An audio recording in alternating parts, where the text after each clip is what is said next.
Welcome to the Chevrolet postgame. Here now, Mike Tirico.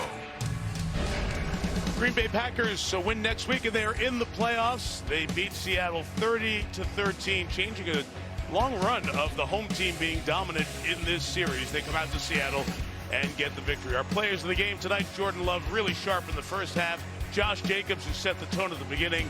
Edgerrin Cooper and the defense closed it out in the second half. They're standing by with Melissa Stark. They sure are. I told them no turducken tonight, and Josh said, but he is kind of hungry.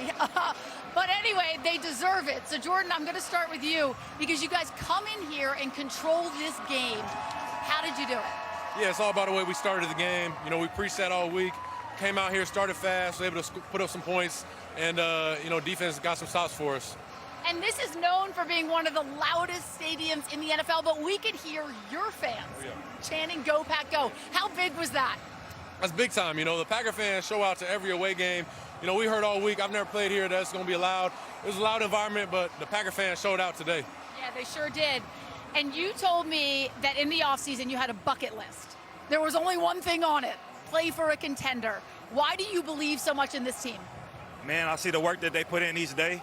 The way that they go about it with the right attitude, you know, the right state of mind. I mean, we got ballers on this team, man. We play complimentary football today, and I love it. And you're having the most fun you have since college, right? Most definitely. All right, Edgerrin, come in here for just a sec because you are a force from start to finish in this game. We see that big smile. How were you able to have so much success? It all started off with preparing each week and going through the motions and going through what we need to do every week at practice. So, and just following my coach's instructions and just simple it down to the details. And what is this team capable of? A lot.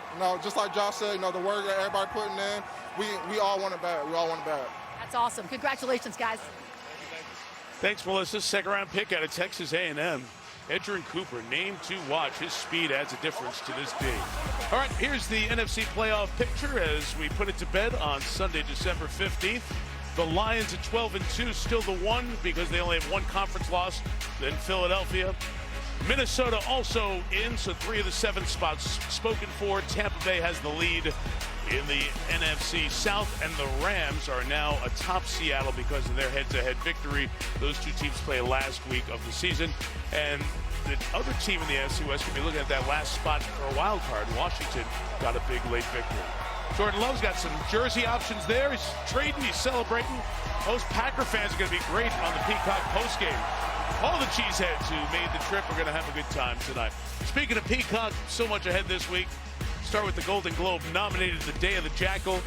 Notre Dame fans Fighting Irish home playoff game on Friday night. Just extended their head coach, Marcus Freeman. You can check out a little behind the scenes with the Notre Dame football team from this year with Here Come the Irish. That's on Peacock, and so is Sunday Night Football Final, which begins now over on Peacock.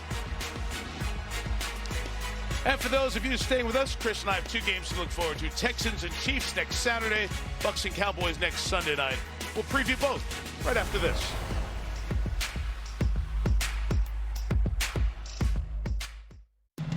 I want you to...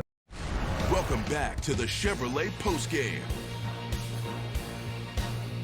Okay, so next weekend, remember Saturday, Football Night in America, Saturday afternoon edition for the holiday special, noon Eastern time, to kick an hour later. C.J. Stroud, the division champion Texans against Patrick Mahomes, perhaps, and the division champion Chiefs. And then on Sunday night, we'll see the Tampa Bay Buccaneers leading the NFC South, take on CeeDee Lamb and the Cowboys in Arlington. So 3 of the 8 division leaders will be on NBC Saturday afternoon first. How about that game with Houston in Kansas City next Sunday? The Cowboys, good performance on the ground, 3 weeks in a row with Rico Dowdle.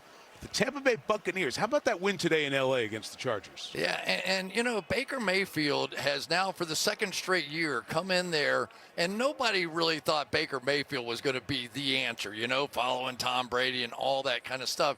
But he's a dynamic guy and a dynamic leader. And now that he's got his weapons back, that team looks very tough. They just very quietly sort of separated in that division. He threw 4 touchdowns. Big game for Atlanta tomorrow night against Las Vegas, trying to stay close.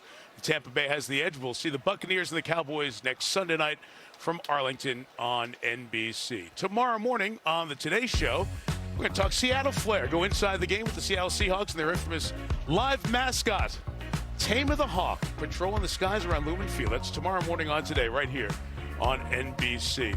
Sports Video Group has a Hall of Fame, and 2 of our friends are going in. Congratulations to them. Mark Lazarus, Tommy Roy, can't wait to get there. 2 people special in our NBC lives. Congratulations to both of them. We sail off from Seattle, 30-13. The Packers beat the Seahawks. Coming up next, except on the West Coast, great folks who bring you your local news. Thanks to Rob Hyland, our producer. Hall of Famer Drew Esikoff, our director tonight. With Chris Collinsworth, Melissa Stark, our rules analyst Terry McCauley, and all the great folks in our NBC Sunday Night Football team. Mike Tirico, good night from Seattle, where the Packers win by 17.